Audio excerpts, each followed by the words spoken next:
На следующее утро, когда мягкие солнечные лучи осветили деревообрабатывающую мастерскую, где Тудеп только что устроилась на работу, она с волнением и легким беспокойством шагнула внутрь. Сегодня был ее первый рабочий день. Она внимательно наблюдала за каждым этапом работы в мастерской, от распиловки древесины и шлифовки до сборки деталей. Все работали быстро и сосредоточенно. Тудеп засучила рукава и с полной серьезностью приступила к делу. Хотя она еще не привыкла к такой работе, трудностей не боялась. Она внимательно смотрела, училась и старалась выполнять все как можно лучше. Сначала рабочие в мастерской относились к ней с осторожностью, но, увидев ее усердие, постепенно начали принимать ее. Один мужчина средних лет, работающий неподалеку, посмотрел на нее и кивнул. «У тебя хорошо получается. Главное, не бояться учиться, и все пойдет легче». Услышав это, Тудеп слегка улыбнулась, почувствовав теплую поддержку. Она не хотела подвести CEO Джеймс, не хотела быть обузой для кого-либо. Это была ее первая стабильная работа после долгих месяцев неопределенности, и она собиралась сделать все, чтобы справиться. В дальнем углу мастерской Джеймс стоял, скрестив руки на груди, и наблюдал за ней. Он никогда не вмешивался в процесс найма, но на этот раз лично распорядился взять ее на работу. Он не хотел, чтобы ее унижали или смотрели на нее свысока. Видя, как она постепенно адаптируется, он удовлетворенно кивнул, но в тот же момент Тудеп подняла голову и встретилась с его взглядом. Она замерла на мгновение, а затем резко развернулась и выбежала из мастерской. Джеймс нахмурился, удивленный ее реакцией. Почему она избегает его? Не раздумывая, он быстрым шагом последовал за ней. Снаружи Тудеп прислонилась к деревянной стене, прижав руку к груди, чувствуя, как бешено колотится ее сердце. Она не понимала, почему так отреагировала. Всего лишь один его взгляд, но он заставил ее смутиться. Джеймс вышел вслед за ней, его лицо оставалось серьезным. «Почему ты убежала?» Тудеп прикусила губу, не зная, что ответить. Она боялась смотреть ему в глаза. Он слишком много для нее сделал, а она все еще не могла полностью открыться. Джеймс не стал дожидаться ответа, лишь слегка улыбнулся. «Тебе не нужно избегать меня, Тудеп». Но она промолчала, опустила голову, не быстро ушла, оставив его стоять в задумчивости.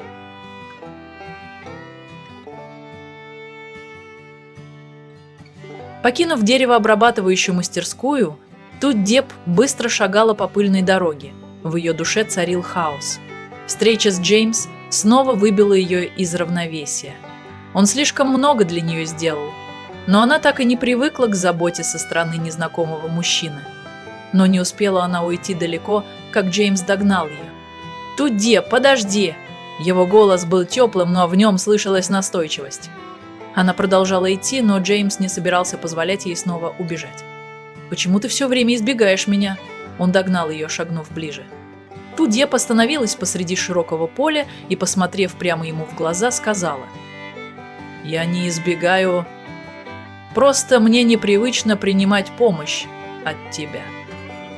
Джеймс нахмурился, но прежде чем он успел что-то сказать, земля под их ногами неожиданно стала скользкой.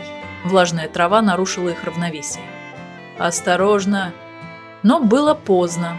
Тудеп поскользнулась и упала, а Джеймс, потеряв баланс, упал прямо на нее. В этот момент его губы случайно коснулись ее щеки. Все застыло. Тудеп широко распахнула глаза, чувствуя его теплое дыхание совсем рядом. Ее сердце бешено заколотилось, а по телу пробежала волна жара. Джеймс тоже замер. Он никогда не был так близко к ней. Их взгляды встретились, но прежде чем он успел что-то сказать... Шлеп! Легкий, но решительный удар по щеке заставил его на мгновение остолбенеть. Тудеп густо покраснела, резко оттолкнула его и вскочила на ноги. «Ты... что ты делаешь?» – выпалила она, ее голос дрожал от смущения и негодования. Джеймс коснулся щеки и усмехнулся. «Это было не специально, ты же видела?» Но Тудеп не стала слушать. Она развернулась и убежала. К вечеру она сидела на берегу ручья, рассеянно глядя в воду. В ее голове все еще прокручивалась сцена, случившаяся днем. Позади раздались шаги. Ей не нужно было оборачиваться, чтобы понять, кто пришел. Джеймс молча сел рядом. «Прости», – тихо сказал он. Тут Деб сжала подол своей одежды, но не ответила. «Я знаю, ты пока не доверяешь мне, но я искренне хочу помочь тебе». Слушая его честные слова, она вздохнула, чувствуя, как остатки раздражения постепенно исчезают. Подняв голову, она посмотрела на него. В ее глазах мелькнул мягкий, едва уловимый свет. «Я просто не привыкла к тому, что кто-то обо мне заботится». Джеймс слегка улыбнулся и не стал больше ничего говорить. Они просто сидели рядом, наслаждаясь теплым вечерним ветерком, и оба понимали, что расстояние между ними стало чуть меньше.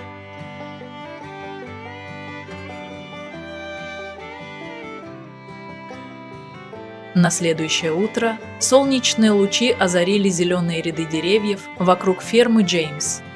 Он был там с самого раннего утра. В простой белой рубашке с засученными рукавами он наводил порядок в старом деревянном доме, который решил выделить Тюдеп для временного проживания.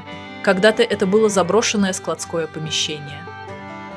Джеймс склонился, подметая пол, и задумчиво посмотрел перед собой. Вчерашний момент на берегу ручья все еще не выходил у него из головы. Тот момент, когда Тюдеп наконец-то позволила себе немного открыться перед ним. Что-то в ней заставляло его хотеть помочь ей еще больше, даже если он сам до конца не понимал, почему. Закончив уборку, Джеймс вышел ко входу фермы и глубоко вдохнул свежий утренний воздух. Но тут же в его памяти всплыла сцена вчерашнего дня.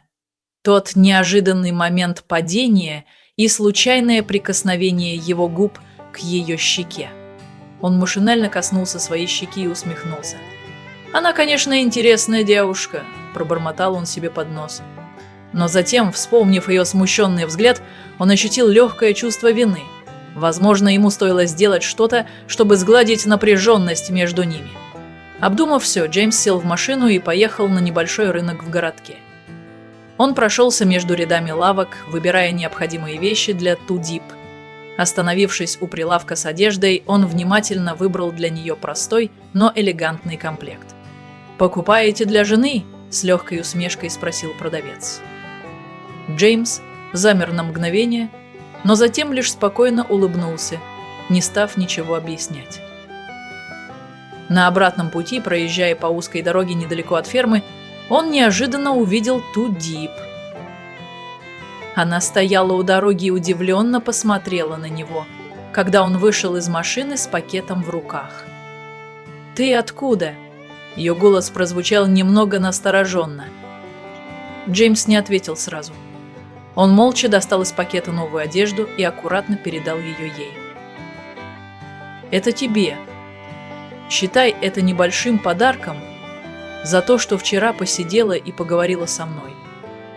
Тюдеп удивленно взглянула на вещи в его руках. Она растерялась, но не смогла сразу отказаться. «Мне не нужно ничего», – пробормотала она. Джеймс лишь мягко улыбнулся и вложил пакет в ее руки. «Все в порядке. Я просто хочу, чтобы тебе было комфортнее». Глядя в его искренние глаза, Тюдеп чуть крепче сжала пакет. Впервые за долгое время она почувствовала, что кому-то действительно есть до нее дело.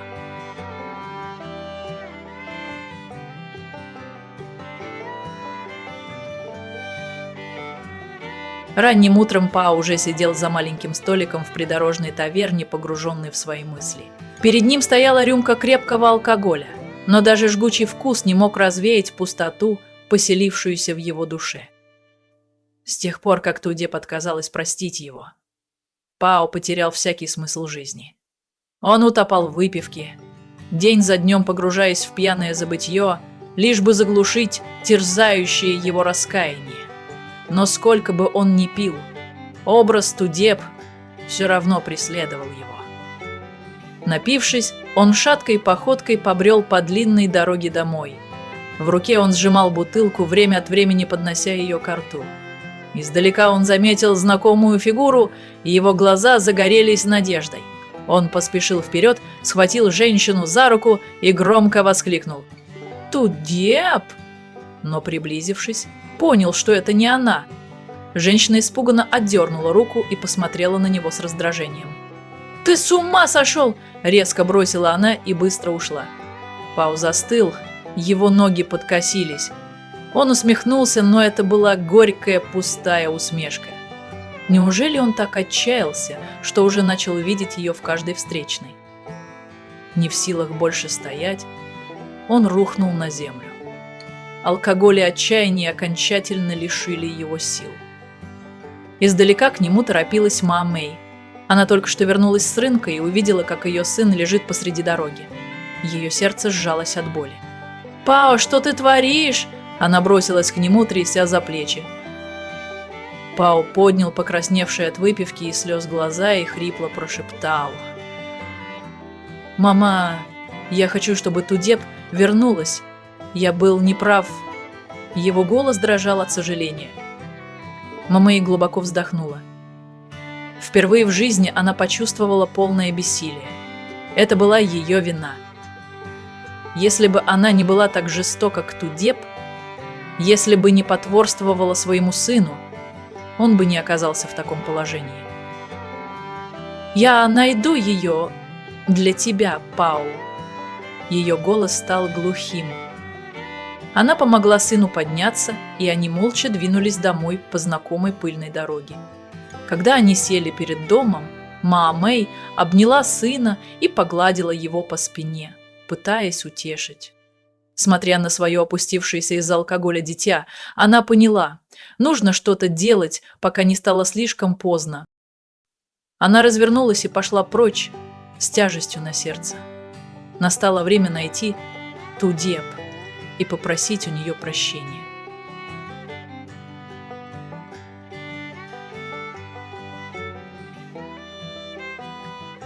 Тудеп засучила рукава и начала подметать двор перед деревянным домом, который Джеймс подготовил для ее временного проживания.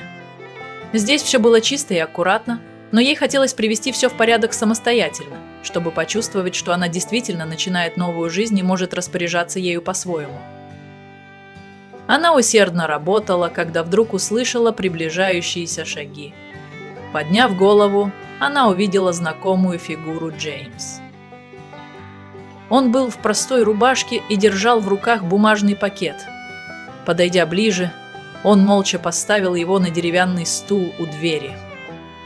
«Я принес тебе немного выпечки и кое-что из нужных вещей», – спокойно сказал он. Тудеп немного замялась, но потом подошла и мельком заглянула в пакет. «Не стоило так беспокоиться», – пробормотала она, слегка смущенная. Джеймс лишь мягко улыбнулся и, ничего не говоря, подошел к дереву помело в саду. Он протянул руку, сорвал спелый плод и начал аккуратно очищать его от кожуры. «Ты слишком много работаешь. Нужно что-то съесть, чтобы набраться сил», – сказал он и протянул ей дольку фрукта. Тудеп взглянула на него, чувствуя легкое замешательство. Уже давно никто не заботился о ней так просто и искренне. Она осторожно взяла дольку, откусила кусочек. Сладковатый вкус разлился по ее языку, но в душе было какое-то странное теплое ощущение. «Спасибо», – тихо сказала она. Джеймс улыбнулся и вдруг опустился на корточки рядом, легко перебирая землю пальцами. «Ты хочешь что-то посадить здесь?» Тудеп удивленно посмотрела на пустой участок перед домом. В голове сразу возникли образы зеленых грядок с овощами или маленьких клумб с цветами. «Думаю, пару грядок с овощами было бы неплохо». Джеймс кивнул, затем неожиданно взял лопату, стоящую неподалеку, и начал вскапывать землю. «Тогда давай сделаем это вместе. Одна ты будешь копаться тут весь день». Тудеп удивленно посмотрела на него, но не удержалась от легкой улыбки. Она не ожидала, что такой человек, как Джеймс, возьмется за простую фермерскую работу. Но наблюдая, как он с сосредоточенным лицом аккуратно переворачивает землю, она вдруг почувствовала, что он совсем не похож на тех мужчин, которых она знала раньше. Тем вечером при свете керосиновой лампы Тудип и Джеймс вместе готовили ужин. Он помогал ей разжечь огонь, иногда шутил, заставляя ее непроизвольно улыбаться. Впервые за долгие годы она почувствовала, что жизнь не такая уж тяжелая. Возможно, что-то действительно начало меняться.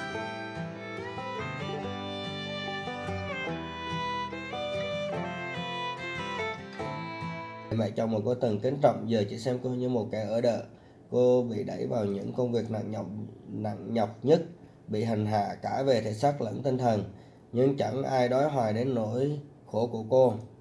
Tử Tiên ngồi thụp xuống bên hiên nhà sau một ngày dài mệt mỏi, ánh mắt vô hồn nhìn ra cánh đồng xa xăm. Cô đưa tay quệt vội giọt nước mắt giọt nước mắt vừa rơi, nhưng giọt nước mắt vẫn không ngừng tuôn.